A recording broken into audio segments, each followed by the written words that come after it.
premier long métrage réalisé par Asia Argento. Vous allez voir, c'est un portrait, peut-être un peu un autoportrait. En tout cas, c'est un film extrêmement étonnant. J'avoue que quand je l'ai découvert au Festival de Toronto, j'avais pas le sentiment d'avoir souvent été en face d'un objet comme ça. Très très personnel. Et donc, sans plus attendre, je vous remercie d'accueillir Asia Argento.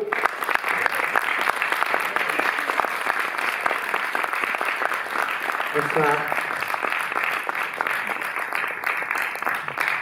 Merci d'être là.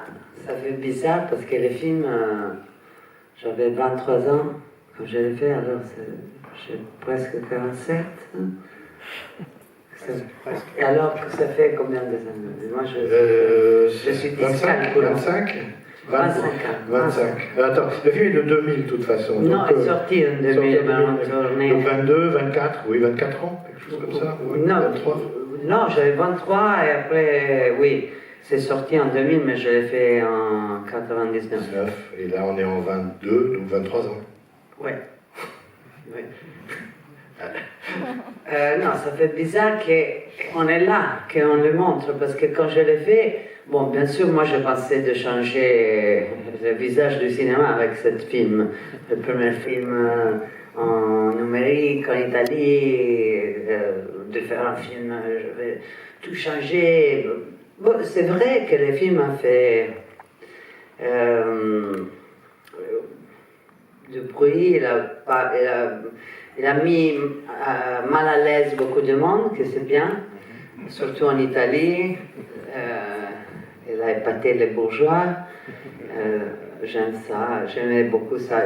Mais je ne l'ai pas écrit, je l'ai écrit toute seule dans un état, j'étais très agoraphobe dans ce moment. Je ne pouvais pas sortir de chez moi. Oui, je raconte un peu la genèse. J'étais en train d'écrire un film sur la Première Guerre mondiale, pris dans une short story, nouvelle de Marcel Schwab, que peut-être un jour je ferai. Je ne dis pas les titres, sinon quelqu'un va me voler l'idée. C'est génial. Et j'étais en train d'écrire ça, c'était très difficile. Et j'étais en train d'écrire mon premier livre. Et je ne pouvais pas sortir de chez moi. Et mon père venait me voir pour m'amener à manger. Parce que je ne pouvais pas sortir. Et il lisait un peu le film que j'écrivais et le livre. Et une nuit, il m'a dit, mais ok, le film est très bien, un peu difficile, la guerre, tout ça. Mais moi, je vois un film ici. J'ai dit où? Dans le livre. Je dis, mais non, ça c'est un livre, c'est pas un film. Non, mais je vois un personnage qui fait toutes les choses que tu racontes dans le livre. Tu vas là-bas, tu rencontres ce mec-là, et voilà. Et j'étais fâchée. Je me dis, non, pas du tout. Et la nuit, après, il est parti. Et je ne pouvais pas dormir parce que le film s'est composé dans ma tête. Et je suis allée à l'ordinateur et j'écris tout la synopsis. Tout le film, c'est qu'après j'ai tourné exactement l'arche du personnage, sauf la fin. J'écris ça à la fin, après que j'avais fini le scénario, dans une nuit. Et j'écris le film vraiment vite fait, 2-3 semaines. Et tout, dès le moment de cette nuit, le moment où le film est sorti, 9 mois. Tout est comme un enfant, tout allait très vite. Enfin, je ne veux pas gâter l'histoire, mais c'est comme avoir un enfant. Et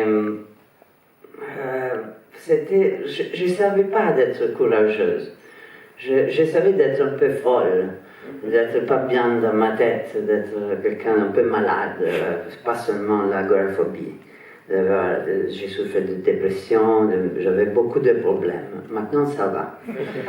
Vraiment, je suis guérie. Je souris, je fais des méditations, je ne bois plus, je suis femme comme ça. Mais là, je n'étais pas bien, vous verrez, et je raconte tout ça, tout ce malheur de vie pas juste... bon, l'enfance, pas juste, je le racontais dans le film qu'ils ont vu avant, L'Incomprise, mais c'était encore pire de ça, de ce que je racontais. Ça, je raconte des choses, par exemple, que maintenant, je crois que tout le monde sait que j'étais violée par Weinstein, et j'avais raconté ça dans le film, parce que je pensais qu'il avait fait ça seulement à moi. Alors, c'était quelque chose d'horrible que s'était arrivé dans ma vie, et j'ai raconté toutes les choses que j'avais dedans, que j'avais besoin de raconter. Et peut-être que quelqu'un me dit, mais pourquoi tu veux parler dans psychanalyse? Je fais ça aussi, mais pas dans ce moment. Alors c'était comme un psychodrame. Et je racontais de Weinstein. Et après, le film est devenu comme un... parce que j'ai tourné ça en 1999, 20 ans avant le scandale, et c'était une preuve, parce que j'ai montré exactement son modus operandi. C'est qu'après, toutes les femmes sont racontées. Sauf que moi, dans le film, je raconte que je suis réussi à échapper, parce que j'ai voulu me donner ça au même. Et je raconte des autres choses pas agréables. Je ne peux pas dire qu'après avoir raconté tout ça, je me suis senti mieux. Non, c'était pas une thérapie de faire du cinéma pour se sentir mieux, ça ne marche pas. Je ne peux pas recommander pour se soigner. C'est mieux d'aller au psychologue. J'ai fait ça pendant 16 ans. Maintenant, ça va. Quoi d'autre? Oui, c'est un film, moi je trouve très rigolo, mais c'est un peu embarrassant un peu. C'est comme lire un journal intime de quand tu étais très jeune, un peu con, un peu rock'n'roll. Il m'a appelé en France beaucoup trash. J'ai dit, mais moi je ne suis pas poubelle, comment tu m'appelles poubelle? Mais peut-être c'est un film un peu poubelle. Rock'n'roll, poubelle, trash.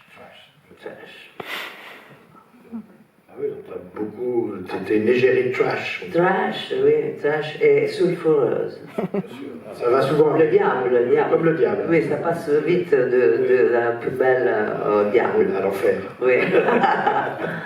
Et bon, qu'est-ce que je dois dire? Il y a quand même dans le film quelque chose, c'est un film, il y a un vrai romantisme. C'est-à-dire que ton personnage, il passe à travers il fait beaucoup de n'importe quoi, parfois il fait des erreurs, elle est, et en même temps il y a une recherche, on sent qu'il y a une recherche d'absolu, quoi, dans ce personnage. De spiritualité, d'amour. De toutes sortes de choses, et effectivement tout ça, ce qui fait que le film, on ne peut pas dire que c'est un film trash, enfin c'est pas du tout ça, il serait pas intéressant sinon. En fait le film, moi il m'avait frappé parce que j'ai vu vraiment quelque chose, presque une forme de romantisme, comme on n'en voit pas beaucoup au cinéma, un esprit, un sentiment romantique très fort dans le film. Oui, j'étais très romantique. Si, il parle d'une obsession, c'est une recherche, j'étais à la recherche de l'absolu, mais avec la drogue, avec l'amour, on essaye de remplir un vide énorme, et seulement l'absolu peut remplir ça. Et pendant les tournages, j'étais bien, parce que le cinéma, c'est comme une drogue, ça calme. Et puis c'est une discipline aussi. Oui, c'est une discipline. Tu ne peux pas être. Tu peux faire n'importe quoi. Oui. Oui, je fumais beaucoup de pétards quand même. Oui, pendant les tournages, j'étais heureuse. Mais quand le film était fini, parce que je ne sais pas, je voulais être compris, aimé, et en Italie, c'était détruit. Mais après, le film allait à Toronto, est sorti en France, tout le monde aimait, la salle était pleine, je ne pouvais pas y croire. Je dis, ça faisait du bien, c'était pas mon ego, c'était vraiment, ok, je peux continuer peut-être dans mon futur à faire réaliser, écrire des films, je ne suis pas une merde totale comme il me dit en Italie. je suis capable de faire quelque chose, à compter un film comme ça, romantique. Et trash. Et trash. Ben, merci Asia, on se revoit demain avec le livre de Jérémy. Donc, Encore plus trash. Voilà. Ben, bonne projection. Qui voit le film pour la première fois? Il y a personne même. Oh wow, c'est dingue. Ok, bon, je veux voir si le film a vieilli. Je veux voir le début du film. Comment il a vieilli? C'est sûr qu'il a vieilli, mais comment? Allez. Merci. Merci.